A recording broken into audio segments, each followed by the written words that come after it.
പഞ്ചാഗ്നി പ്രണയം.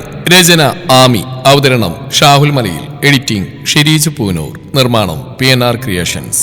നിങ്ങളൊന്നും പറയും വേണ്ട, നമുക്കൊന്നും കേൾക്കേ വേണ്ട. എല്ലാം ആദ്യം തന്നെ കേട്ട് കഴിഞ്ഞാലോ, ഇനിയൊരു വിസ്താരത്തിന്റെ ആവശ്യമില്ല. ലിയു, ഞാനൊന്നും പറയട്ടെ. എടുത്തടിച്ചു പറയാൻ കിച്ചു ചെയ്ത് കണക്ക് നിന്നെയൊന്നും തല്ലിയില്ലല്ലോ, പിന്നെന്താ? ഓഹോ, ഇനിയിപ്പോ നിങ്ങൾക്ക് നമ്മളെ തല്ലും വേണല്ലേ? നിങ്ങൾ പറഞ്ഞില്ല നല്ല മുകടക്കൊന്നും തരുന്നായിരുന്നു. നിങ്ങളുടെ അധ്വാനത്തിന് വില അറിയിക്കാൻ മാത്രമുള്ള തൊലിക്കെട്ടിയൊന്നും നമുക്കില്ല. ഒന്ന് തല്ലിയിരുന്നെങ്കിൽ ക്ഷമിക്കായിരുന്നു. നിങ്ങൾ പറഞ്ഞ ഓരോ വാക്കുകൊണ്ടിന്റെ ഹൃദയത്തിലാ. ലിയു, സോറി, ഓരോന്നും പറഞ്ഞു പോയി. ഇനി ഞാൻ എന്ത് ചെയ്യണമെന്ന് നീ പറയുന്നത്? ഈ ഒരു വീട്ടിലിങ്ങനെ മിണ്ടാതെയും പറയാതെ എത്ര നാളെന്ന് വെച്ചാൽ നീ നടക്കുന്നത്? എനിക്ക് തോന്നുന്നവരെ. എന്ത്? എനിക്ക് എന്നാണ് ക്ഷമിക്കാൻ കഴിയുന്നത്, അതുവരെ ഞാനിങ്ങനെ ആയിരിക്കുന്നു. അതിനു മാത്രം കൂടുതലൊന്നും ഞാൻ നിന്നെ പറഞ്ഞിട്ടില്ലല്ലോ. ഒരാളെ തെറ്റ് ചെയ്തിട്ടുണ്ടെങ്കിൽ അത് ഞങ്ങൾ 5 പേരും കൂടെ പ്ലാൻ ചെയ്ത് നടപ്പിലാക്കിയാണെന്ന് പറഞ്ഞില്ലേ? അതുപോലെ നിങ്ങൾ ഒരാളും പറഞ്ഞ ഡയലോഗ് എല്ലാം നിങ്ങളുടെ മനസ്സിൽ ഒരുപോലെ ആയിരിക്കും എനിക്കറിയാം. പറഞ്ഞുപോയ വാക്കുകളുടെ എണ്ണെടുത്ത് ജയിക്കാൻ ശ്രമിക്കേണ്ട എന്ന് കേൾക്കാവൻ ദയനീയമായി അവളെ നോക്കി. പിന്നെ ഒരു കാര്യം കൂടി, നിങ്ങൾ എങ്ങോട്ടോ പോകാൻ പ്ലാനിട്ടില്ലായിരുന്നു. അതിന് തനിച്ചങ്ങ് പോയാൽ മതി, എന്നെ പ്രതീക്ഷിക്കണ്ട. അതും ഇതും തമ്മിലെന്താ? അത് ഒരാഴ്ച കഴിഞ്ഞിട്ടല്ലേ? അപ്പോഴേക്കും ഒന്നുമില്ല. അതുവരെ എന്റെ ദേഷ്യം മാറാൻ പോകുന്നില്ല. പോരെ? ദേഷ്യം മാറിയിട്ട് വേണം എന്നെയും പോയിക്കൊണ്ട് അങ്ങ് പോവാൻ എന്ന് ആത്മഹിച്ച് വെട്ടിത്തിരിയും മുമ്പേ അവൾ അവനിലേക്ക് ചേർത്ത് പിടിച്ചിരുന്നു. ഒരാഴ്ച നീണ്ടു നിൽക്കുന്ന ദേഷ്യം എന്ന് അവളിലേക്ക് അടക്കി പിടിച്ചുകൊണ്ട് ചോദിച്ചു, അവളിൽ നിന്ന് കുതിരിമാറാൻ ശ്രമിച്ചുകൊണ്ട്. എന്നെ വിടുന്നുണ്ടോ? എന്റെ ദേഷ്യം ഒരാഴ്ച നീണ്ടു നിൽക്കും, വിട് എന്ന് പറഞ്ഞ് അവൾ സർവ്വശക്തിയും എടുത്ത് അവന്റെ പിടിയിൽ നിന്ന് അകലാനായി പിടഞ്ഞതും അവളെ തന്നിലായി ഒതുക്കി പിടിക്കാനെന്നോണം ഇരുകയ്യാൽ അവളെ ചുറ്റിപ്പിടിച്ച് തന്നിലേക്ക് ചേർത്ത്. ആട്ടങ്ങി നിൽക്ക് പെണ്ണേ എന്ന് പറഞ്ഞിട്ട് അവളുടെ കുതിരൽ നിൽക്കാതെ വന്നു കലിയേറെ ഷാൻ ഒരു കയ്യാൽ ഇടുപ്പിലെയും മറുകൈ അവളുടെ നിതംബത്തിൽ പിടിച്ച് തന്നിലേക്ക് അമർത്തി ചേർത്ത് പിടിച്ചു. അവളെ തന്നിൽ ഒതുക്കി വെക്കണമെന്നുള്ള ചിന്ത മാത്രമേ അവന് ഉണ്ടായിരുന്നുള്ളൂ. പക്ഷെ അവന്റെ ആ പ്രവൃത്തിയിൽ ഞെട്ടിത്തറഞ്ഞ ലിയു പിടിച്ചു കെട്ടിയതുപോലെ നിശ്ചലമായി. ശ്വാസം പോലും എടുക്കാൻ കഴിയാത്ത രീതിയിൽ ഞെട്ടലോടെ മുഖമുയർത്തി നോക്കിയപ്പോഴാണ് അവൻ ചെയ്ത പ്രവൃത്തി അവനിൽ ബോധോദയം ഉണ്ടാക്കിയത്. നിതംബത്തിലായ അമർന്ന അവന്റെ കൈ പെട്ടെന്ന് തന്നെ അകന്നു മാറി. അത് പിന്നെ നീ കിടന്ന് പിടഞ്ഞോണ്ടല്ലേ എനിക്കങ്ങനെ എന്ന് പറഞ്ഞ് മുഴുമിക്കും മുമ്പേ അവനിൽ നിന്നും പിടഞ്ഞു മാറിയവൾ വാഷ്റൂമിലേക്ക് കൂടി കഥകടച്ചിരുന്നു. സ്വയം തലക്കടിച്ചുകൊണ്ട് അവൻ വാഷ്റൂം കഥയിലേക്ക് നോക്കി. ഒരു വിധത്തിലൊന്ന് സോൾവ് ചെയ്യാൻ നോക്കുമ്പോഴേക്കും കൈ ചതിച്ചു. സ്വയം പറഞ്ഞവൻ മുടി വകഞ്ഞു മാറ്റി ബെഡിലേക്കായിരുന്നു. ദക്ഷി കഥകടച്ച് തിരിഞ്ഞതും അതാ ബെഡിൽ ഒരുത്തി മൂടി പുതച്ച് കിടക്കുന്നു. എന്നാൽ പുതപ്പിനകത്ത് സ്ത്രീ മിഴികൾ ഇറുകെ അടച്ച്, മാദേവ, അങ്ങേര് വരുമ്പോ ഒരുമാതിരി പറയലൊന്നും എനിക്ക് വരരുതേ. ഗൗരവം നിലനിർത്താൻ കൂടെ ഉണ്ടാവണേ ദേവാ എന്ന ആത്മയോടെ ബെഡിൽ ചുരുണ്ട് കിടന്നു. ദക്ഷ അവൾക്കരികിലായിരുന്നു. ശ്രീ, ഇത്ര പെട്ടെന്ന് ഉറങ്ങിയിട്ടില്ലെന്ന് എനിക്കറിയാം, അഭിനയം വേണ്ട എന്ന് കേൾക്കിയ പുതപ്പ് മാറ്റി എണീറ്റിരുന്നു. ഞാനെന്തിനാ അഭിനയിക്കുന്നേ? എനിക്ക് ഉറക്കം വന്നിട്ടാ വന്ന് കിടന്നേ. ശ്രീ, ഞാനൊന്ന് അവന്റെ വാക്ക് കേൾക്കാതെ തിരികെ കിടക്കാനായവേ അവന്റെ കൈ അവളുടെ കയ്യിലായി പിടിച്ച പാടെ അവനിലേക്കായി അടുപ്പിച്ചിരുന്നു. എന്താ ദക്ഷ്? ഞാനൊന്ന് പറഞ്ഞോട്ടെ? എനിക്കൊന്നും കേൾക്കണ്ട. ഞാൻ നിങ്ങളെ വിലപ്പെട്ടൊന്നും നശിപ്പിക്കുന്നില്ല, ഇവിടെ കിടക്കത്തേ ഉള്ളൂ. തലയിൽ കയറ്റി വെച്ചതിന് ഞാൻ കാരണം നിങ്ങൾ ബുദ്ധിമുട്ട് വരാണ്ട് സൂക്ഷിച്ചോളാം. പിന്നെ അധ്വാനത്തിന്റെ വില അതറിയാം, ഉണ്ടാക്കുന്ന പണത്തിന്റെ മൂല്യം ഞങ്ങൾക്കറിയാം. അറിഞ്ഞോണ്ട് ഒരിക്കലും അവയെല്ലാം നശിപ്പിക്കുന്ന തരത്തിലുള്ള പ്രവൃത്തി ഞങ്ങളിൽ നിന്ന് ഉണ്ടാവില്ല. തലയിലെടുത്ത് വെച്ചുകൊണ്ട് ബുദ്ധിമുട്ടണമെന്നില്ല. ഒഴിഞ്ഞെന്നു പറഞ്ഞാൽ ഒഴിഞ്ഞു തന്നേക്കാം. പറഞ്ഞു തന്നതിന് ശേഷം തിരികെ ബെഡിലേക്ക് കിടന്ന് മിഴികളടച്ചു. ഒരു നിമിഷം അവിടെ കിടപ്പ് നോക്കിയെന്നു മനസ്സിൽ. ഞങ്ങളുടെ പ്രവൃത്തി നിന്നെ ഒത്തിരി വേദനിപ്പിച്ചെന്നറിയാം. എങ്ങനെയെങ്കിലും ഇത് സോൾവ് ചെയ്തേ പറ്റൂ. നിന്റെ മൗനം അതെനിക്ക് താങ്ങില്ല ശ്രീ. മൗനമായി മൊഴിഞ്ഞവൻ പതിയെ അവൾക്കരികിലേക്ക് ചേർന്ന് കിടന്നു. അവന്റെ കൈ അവളെ പൊതിഞ്ഞു പിടിക്കവേ അവന്റെ കൈ തട്ടി മാറ്റി ബെഡിലായി എണീറ്റിരുന്നു. എന്താ ദക്ഷ്? അവന്റെ അങ്ങനെ ഒരു പ്രവൃത്തിയിൽ പകപ്പോടെ അവൾ ചോദിച്ചു. ഐ ആം സോറി ശ്രീ, അറിയാം പറഞ്ഞും പ്രവർത്തിച്ചും എല്ലാം തെറ്റാണെന്ന്. അപ്പോഴത്തെ ഒരു മാനസികാവസ്ഥ അതായിരുന്നു. അപ്പൊ അങ്ങനെയൊക്കെ പറഞ്ഞുപോയി. പറയാനാണ് ആ നിമിഷം തോന്നിയത്. ആണല്ലോ, അപ്പൊ നിങ്ങൾക്ക് ആ പറയാനും പ്രവർത്തിക്കാനും തോന്നിയല്ലോ. എന്നാൽ എനിക്കിപ്പോ ഇത് പറയാനും പ്രവർത്തിക്കാനാണ് തോന്നുന്നത്. അതുകൊണ്ട് ചേർന്നുള്ള കിടപ്പൊന്നും വേണ്ട, അങ്ങ് വിട്ടുന്നേക്ക്.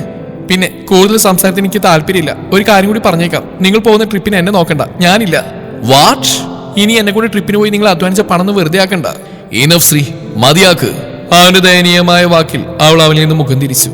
ഇനി ആ മുഖത്തേക്ക് നോക്കിന്നാൽ ആ നിഷ്കളങ്കതയിൽ ചിലപ്പോൾ എല്ലാവരും ഒരുമിച്ചെടുത്ത പ്ലാൻ തകർത്ത് താൻ ക്ഷമിച്ചു പോകുമെന്ന് ഭയന്ന് ശ്രീ വേഗത്തിൽ ബെഡിൽ നിന്നിറങ്ങി മുന്നോട്ട് നടന്നു.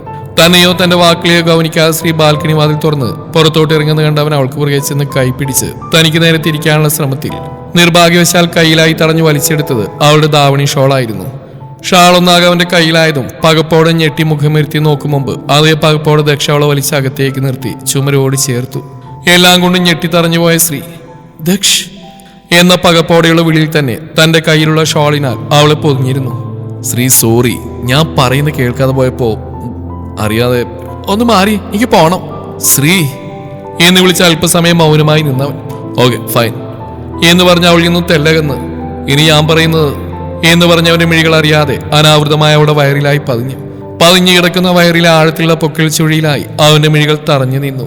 പിടപ്പോടെ മിഴികളകറ്റിയവൻ ഉള്ളിൽ ഉരുത്തിരിഞ്ഞ പരവേശമടക്കാൻ ശ്രമിച്ചുകൊണ്ട് അവന്റെ മിഴികൾ ശ്രീയുടെ മുഖത്തേക്കായി പതിപ്പിച്ചു. സോറി ശ്രീ, ക്ഷമിക്കാൻ കഴിയില്ല നിനക്ക്? ഇല്ല. അവന്റെ സാമീപ്യം അവളുടെ വാക്കുകളിൽ വിറയൽ തീർത്തു. തെറ്റു പറ്റിപ്പോയി എന്ന് പറഞ്ഞ് അവളിലേക്കായി ചേർന്ന് നിന്നു. നിനക്ക് എന്താ പെണ്ണെ ഒന്ന് ക്ഷമിച്ച? അവളുടെ മൗനം അവളിലേക്ക് കൂടുതൽ ചേർന്ന് നിൽക്കാൻ അവനെ പ്രേരിപ്പിച്ചു. ദക്ഷ്, പറയൂ, നീ ഒന്ന് ക്ഷമിക്കാൻ ഞാൻ എന്താ ചെയ്യേണ്ടത്? നൂലിയുടെ വ്യത്യാസത്തിൽ അവളിലേക്ക് ചേർന്നുകൊണ്ടുള്ള അവന്റെ ചോദ്യത്തിൽ അവന് നെഞ്ചിൽ തള്ളി മാറ്റാൻ ശ്രമിച്ചുകൊണ്ട് വിറയലോടെ, വിട്ടെന്ന് ചോദിച്ചൂടെ? ഇല്ല, എനിക്ക് ഇങ്ങനെ ചോദിക്കാനും കഴിയും. ഉത്തരം പറയും ശ്രീ. അത് ഞാൻ പറഞ്ഞു കഴിഞ്ഞല്ലോ. നിങ്ങളുടെ കൂടെ ട്രിപ്പിന് വരുന്നില്ല എന്ന് പറഞ്ഞില്ലേ? ഒന്നുകൂടെ ചുമരിലേക്കായി പറ്റി ചേർന്നുകൊണ്ട് അവന്റെ മുഖത്തേക്ക് നോക്കാൻ കഴിയാതെ അവൾ പറഞ്ഞു.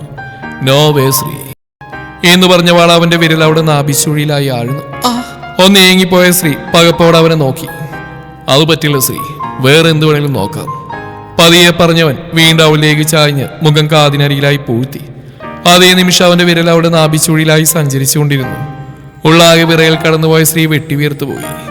അവന് നെഞ്ചിൽ വെച്ച തന്റെ കൈയാൽ തള്ളിയകറ്റാനുള്ള ശ്രമം വിഫലമായി. ദക്ഷ്, വിറയലോടെ വിളിച്ച് വേണ്ടെന്ന് തലയരിപ്പിച്ചെങ്കിലും കഴുത്തിലായി മുഖം പൂഴ്ത്തി അവനുണ്ട് അറിയുന്നു. അവന്റെ ചുടുനിശ്വാസം കഴുത്തിൽ പതിഞ്ഞതും ഹൃദയം മിടിച്ച് പൊട്ടിപ്പോകുമെന്ന നിലയിൽ മറുത്തൊരു ചിന്തക്ക് നിൽക്കാതെ ശ്രീ അവന്റെ ഷോൾഡറിലായി പല്ലാഴ്ത്തി. ശ്രീ എന്ന് വിളിച്ച് പിടഞ്ഞു മാറിയ അതേ നിമിഷം തെല്ലൊന്ന് പുറകിലേക്കായവനെ തള്ളി മാറ്റി പെട്ടെന്ന് തന്നെ ബാൽക്കണിയിലേക്ക് ഓടി. അവിടെ ആ നീക്കം പ്രതീക്ഷിക്കാതിരുന്നവൻ പുറകിലേക്ക് വേച്ചു പോയി. മിഴികൾ ഉയർത്തി നോക്കും മുമ്പേ അവന് മുന്നിലായി ബാൽക്കണി ഡോർ അടഞ്ഞു കഴിഞ്ഞിരുന്നു. അവളെയും ചേർത്ത് പിടിച്ച് ഡെവി അകത്തേക്ക് കയറിയ നിമിഷം തന്നെ അവന്റെ കൈ വേർപ്പെടുത്തി അവൾ മുന്നോട്ട് നടന്നു. ശിവ എന്ന ഡെവിയുടെ വിളി പോലും ഗൗനിക്കാതെ ഗൗരവമാർന്ന മുഖത്തോടെ മിറർ ടേബിളിന് മുമ്പിലായി വന്നു നിന്ന് ശിവ തന്റെ കയ്യിലെ വളകളഴിച്ച് ഡ്രോയർ തുറന്ന് അതിലുള്ള കുഞ്ഞു ബോക്സിലേക്കായി വെച്ചു. ആൾക്ക് പുറകെയായി വന്നു നിന്ന് ഡെവി വീണ്ടും അവളെ വിളിച്ചെങ്കിലും മറുവിളി കേൾക്കാതെ കാതിലെ കമ്മലഴിച്ച് തിരികെ ഡ്രോയറിലായി വെച്ചു. തന്റെ വാക്കുകൾ തെല്ലുപോലും ഗൗനിക്കാതെയുള്ള ശിവയുടെ നിൽപ്പിൽ അവൻ അവിടെ കൈത്തണ്ടയിലായി പിടിച്ച് തനിക്ക് നേരെ തിരിച്ചു. I am talking to you Shiva.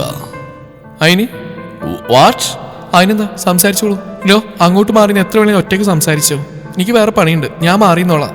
അവനെ മറികടന്ന് സ്റ്റാൻഡിൽ വെച്ച ടവലെടുത്ത് വാഷ്റൂമിലേക്ക് വേഗത്തിൽ നടന്നുപോയി. അവൾക്ക് പുറകെ അവനും വിത്ത് കലിപ്പ് ഫേസ്. വാഷ്റൂമിലെ ബേസിന് മുന്നിലെ മിററിന് മുമ്പിലായി വന്നു നിൽക്കും മുമ്പേ ഡെവി അവളെ പിടിച്ച് തിരിച്ച്. ശിവ, ഞാൻ പറയുന്നത് എന്താണെന്നെങ്കിലും നിനക്കൊന്ന് കേട്ടാൽ എന്താ? ഞാൻ എന്തെങ്കിലും സംസാരിക്കാൻ വരുമ്പോൾ ഈ മുഖം തിരിക്കുന്നത് എനിക്ക് ഇഷ്ടമല്ല. ഇഷ്ടമല്ലെങ്കിൽ സംസാരിക്കാൻ വേണ്ട, എനിക്കൊന്നും കേൾക്കും വേണ്ട. എല്ലാം ചെയ്തിട്ട് ഇനിയിപ്പോൾ സംസാരിക്കാനിട്ടാ. ശിവ, ഇനിയെങ്കിലും ഒന്ന് ഇറങ്ങിപ്പോ കൂടെ. വാട്ടല്ല, ഇതേ നിങ്ങൾ എന്റെ മുഖത്തോക്കി പറഞ്ഞ ഈ വീട്ടിൽ നിന്ന് ഇറങ്ങിപ്പോവാൻ. പതിയെ പറഞ്ഞവൻ നെറ്റിത്തളത്തിലായി ഒഴിഞ്ഞ് അവളെ നോക്കിയതും തന്നെ രൂക്ഷമായി നോക്കി കയ്യിലെ ടവൽ അവിടെയുള്ള ഹാങ്ങറിൽ വെച്ചു. ഈ മുഖം പോലും കാണേണ്ടതുള്ള രീതിയിൽ ഇറങ്ങിപ്പോവാൻ പറഞ്ഞല്ലേ, പിന്നെന്തിനാ ഈ മുഖത്തോട് നോക്കി ഇവിടെ നിൽക്കുന്നേ? അവന് നേരെ പുച്ഛത്തോടെ മുഖം തിരിച്ച് പൈപ്പ് തിരിച്ച് കൈ കഴുകി. കലിപ്പിൽ നിൽക്കുന്നവളോട് ഇനി എന്തു പറഞ്ഞു ചെല്ലുമെന്ന ആലോചനയോടെ നെറ്റിത്തടത്തിലായി വിരലിനാൽ ഒഴിഞ്ഞ് തിരിയവെയാണ് റൂമിൽ നിന്നായി ഫോൺ ബെൽ മുഴങ്ങുന്ന കേട്ട് അവളെ നോക്കി തിരികെ റൂമിലേക്ക് ഇറങ്ങിപ്പോയത്. ഓ, അസുരം പോയോ, നന്നായി എന്ന ആലോചനയോടെ ബാക്കിയുള്ള പരിപാടിയിലേക്ക് കടന്നു. എന്നാൽ പുറത്തേക്ക് ഇറങ്ങിയ ഡെവി ഫോണിനടുത്തെത്തും മുമ്പേ കോൾ ഓഫായിരുന്നു. ശിവക്കരികിലേക്കായി പിന്തിരിയാൻ നിന്നപ്പോൾ വീണ്ടും ബെല്ലടിച്ച് കേട്ട് ഡെവി ഫോൺ കയ്യിലായെടുത്ത് നോക്കിയപ്പോൾ ഷാൻ കോളിംഗ്. ഇവനിതെന്താ ഈ നേരത്ത്, അതും ഒരേ വീട്ടിൽ നിന്ന് എന്ന ആലോചനയോടെ കോൾ എടുത്ത് കാതോട് ചേർത്തു. എന്താടാ ഈ നേരത്ത് എന്ന ഡെവിയുടെ ചോദ്യത്തിന് ഷാൻ, എനിക്ക് ഭാര്യ വിളിച്ച് വെച്ചേ ഉള്ളൂ, അവിടെ ഇപ്പം എന്തെങ്കിലും ഉണ്ടായോ? ഒന്നും ഉണ്ടായില്ലടാ, അവള് കട്ടക്ക് നിൽക്കുക. ദേഷ്യം വന്നപ്പോൾ ഞാനൊന്ന് ഇറങ്ങിപ്പോകാൻ പറഞ്ഞാൽ പിടിച്ച് കയറിയിരിക്കുക. ഒരുവിധം സോൾവ് ചെയ്ത് വന്നപ്പോഴല്ലേ നീ വിളിച്ച്. സോറികളെയാ, അത് വിട്. നീ എന്തിനാരിയ വിളിച്ച്? അവൻ പറഞ്ഞ് ഈശു നടക്കം എടുക്കില്ലെന്നാ, നമ്മൾ പ്ലാൻ ചെയ്ത ട്രിപ്പിന് ഈശു വരുന്നില്ലെന്ന് പറഞ്ഞു. അതേപോലെ തന്നെയാണ് ലീവും പറഞ്ഞ് എന്ന് ഷാൻ പറഞ്ഞിരുത്തി. അതേസമയം തന്നെ ദക്ഷിന്റെ കോൾ ഡെവിയുടെ ഫോണിലേക്ക് വന്നു. അപ്പോൾ തന്നെ അവൻ ദക്ഷിന്റെ കോളും കണക്ട് ചെയ്തു. എന്തായി, പ്രശ്നം സോൾവ് ആയോ? എവിടെ, പല വിധത്തിൽ പറഞ്ഞു നോക്കി, അടുക്കുന്നേ ഇല്ല. കലിപ്പ് തന്നെയാ.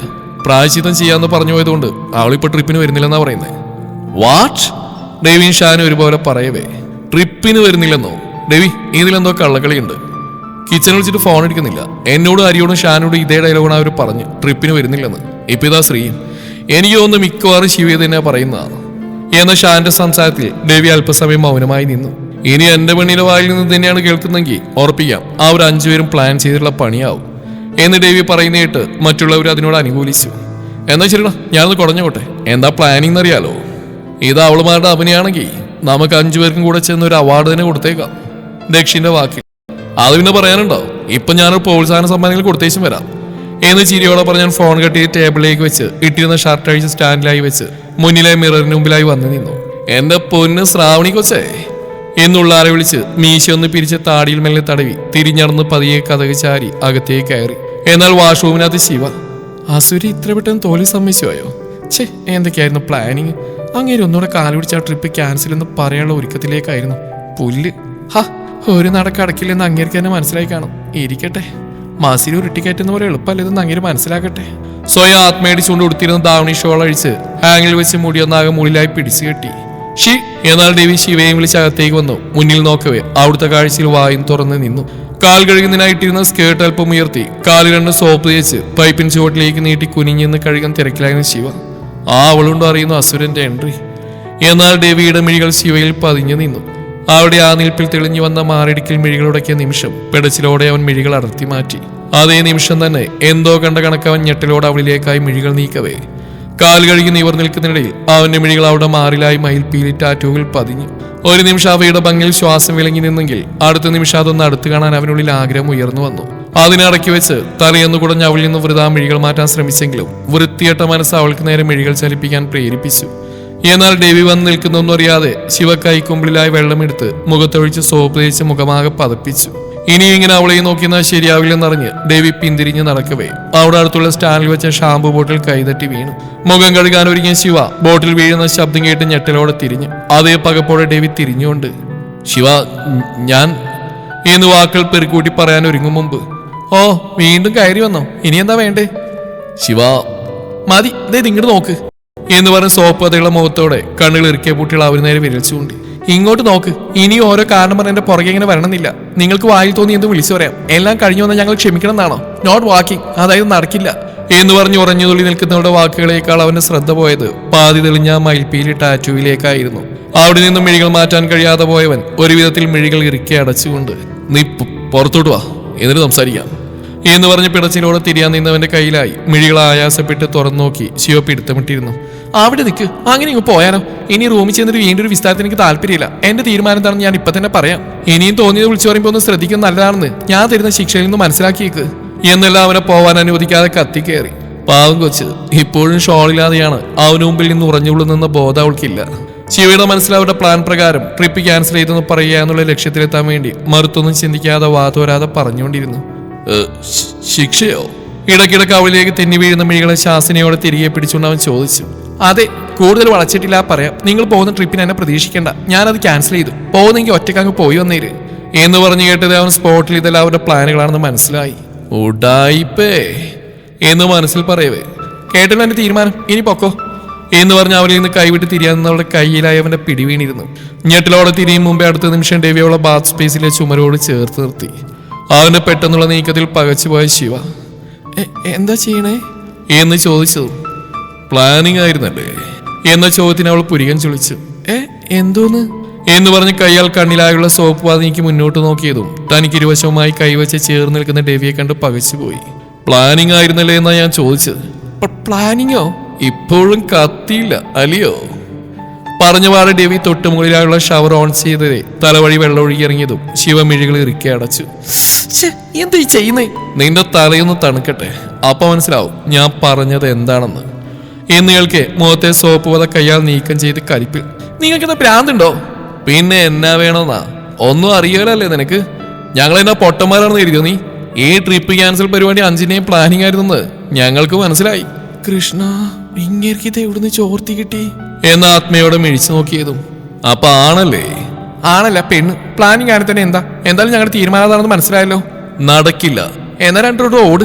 അല്ലേ, വരില്ലെന്ന് പറഞ്ഞാൽ വരില്ലെന്ന് അർത്ഥം മനസ്സിലാക്കിയേക്ക്. ഇടിക്കട്ടക്കുണ്ടായവനെ ആറിക്ക് മുന്നിന്ന് എന്ന് പറഞ്ഞ് ദേവിയെ തള്ളിമാറ്റി മുന്നോട്ട് പോയി അഴിഞ്ഞു വീണ മുടിയൊന്നാകെ വാരിക്കെട്ടി. പിന്നെ ഒരു കാര്യം, സീതാമയും യശോദാമയും കൊണ്ട് ഇന്ന് വിളിച്ചു വരുത്തിയ കണക്കുള്ള പ്ലാനിങ് കൊണ്ട് വന്നാലേ എനിക്ക് മനസ്സിലായി നിങ്ങളുടെ പ്ലാനിങ് ആയിരുന്നെന്ന്. അതറിയാതിരിക്കാൻ ഞാനും പൊട്ടിയല്ല പറഞ്ഞ് അവിടെ നിന്ന് ഉറഞ്ഞുകൊള്ളി. എന്നാൽ ഓരോ കാര്യങ്ങൾ ആലോചിച്ച് എങ്ങനെയൊക്കെ മനസ്സിന്റെ റൂട്ട് മാറ്റാൻ ശ്രമിച്ചുവെങ്കിലും തനിക്ക് മുന്നിലുള്ള അവരുടെ രൂപത്തിൽ ഇനിയും പിടിച്ചു നിൽക്കാൻ കഴിയില്ലെന്ന് മനസ്സിലാക്കിയവൻ ഒരു വാണിംഗ് എന്ന നിലയിൽ ശിവാമതി നിർത്തിയേക്ക്. ഇനി ഈ അവസ്ഥയിലേക്ക് കൂടുതൽ പറഞ്ഞാ അത് നിന്റെ നല്ലതിനാവില്ല. എനിക്ക് തന്നെ എന്നെ പിടിച്ചാ കിട്ടുകയല്ല. ഓഹോ, ഞാൻ പറയുന്ന പോലും കേൾക്കാനുള്ള ക്ഷമയില്ലെന്ന് അല്ലേ? അവ പറഞ്ഞു വന്നതിനർത്ഥം എന്നെ അടിക്കുന്നല്ലേ? അല്ല, അതിനും അപ്പുറം. അവന്റെ വാക്കിൽ പതർച്ച വന്നുകൊണ്ട് അവൾ അറിയുന്നു. കുട്ടി അവനുള്ള വാക്കോന് തയ്യാറെന്ന കണക്കാണ് നിൽപ്പ്. ഓഹോ, ഏറി വന്ന എന്നെ രണ്ടു പറഞ്ഞ് ഇവിടുന്ന് ഇറക്കിവിടായിരിക്കും. മതി ശിവ, നിർത്തിയേക്ക് എന്ന് പറഞ്ഞു തിരിഞ്ഞു നടക്കാനിറങ്ങിയവനെ വീണ്ടും പിടിച്ചിരുത്തി മുന്നിലായി കയറി നിന്നു. എന്തേ ഉത്തരം മുട്ടിയപ്പോ കൊഞ്ഞൻ കുത്തി പോന്നോ? വാക്കുകൾ കിട്ടാ തോറ്റുപണങ്ങി പോവാ. ശിവയെ ശരിക്കും അറിയില്ല. അറിയാൻ ഒത്തിരി കൊതിയുണ്ട് പെണ്ണേ. എന്ത്? കുട്ടിക്കാരന്റെ വാക്കിൽ ഫിഷി അടിച്ചു. കൃഷ്ണൻ, ഞാൻ എന്ത് പറയുന്നു അതിന് ഇങ്ങേരെന്തോ പറയുന്നു. നിന്റെ ഈ ഭാവം പോലെ എന്നില് എന്റെ മുന്നിൽ നിന്നിങ്ങനെ തുള്ളുമ്പോ everything is shaking so much Shiva എന്ന് പറഞ്ഞവൻ പെട്ടെന്ന് മിഴികൾ ഇറുക്കി അടച്ചു. ഷെയ്ക്കിങ്ങോ എന്ന ആത്മയോടെ അവൾ സ്വയം ഒന്ന് നോക്കി. തന്റെ അപ്പോഴുള്ള കോലം കാണെ അവളുടെ കണ്ണുകൾ മിഴിഞ്ഞു പോയി. വെള്ളം നിറഞ്ഞു കുതിർന്ന മാറിടവും അനാവൃതമായ അണിവയറും അവളിൽ പകപ്പ് തീർത്ത നിമിഷം ഞെട്ടിലോടെ ഹാങ്ങിലായി വെച്ച ഷാളിലായി മിഴികൾ പതിഞ്ഞു. I want to see that tattoo Shiva. മിഴികൾ ഇറുക്കി അടച്ച് രണ്ടും കൽപ്പിച്ചുള്ള അവന്റെ വാക്കുകൾ അവളുടെ കാതിലായി പതിഞ്ഞതും ഞെട്ടിലോടെ അവൾ മുഖമുയർത്തി നോക്കി. നിന്ന നിൽപ്പിൽ വെട്ടി വീർത്ത കണക്ക് തറഞ്ഞിരുന്നു ശിവ. അറിയാതെ അവളുടെ മിഴികൾ ഡെവിയിലേക്കായി പതിഞ്ഞു. തന്നിൽ നിന്നും പിന്തിരിഞ്ഞുകൊണ്ട് പറയുന്നവനെ കാണെ ഉള്ളാകെ വിറയൽ കടന്നുപോയ ശിവ അവന്റെ വാക്കുകളാൽ പോയ തന്റെ ബോധത്തെ വീണ്ടെടുത്ത കണക്ക് ഹാങ്ങിലായി വെച്ച ഷാളിനായി പിന്തിരിയും മുമ്പേ അവളുടെ കൈകളിലായി അവന്റെ കൈത്തലം മുറുകിയിരുന്നു. തുടരും ഈ കഥയുടെ ബാക്കി ഭാഗം നാളെ ഇതേ സമയം.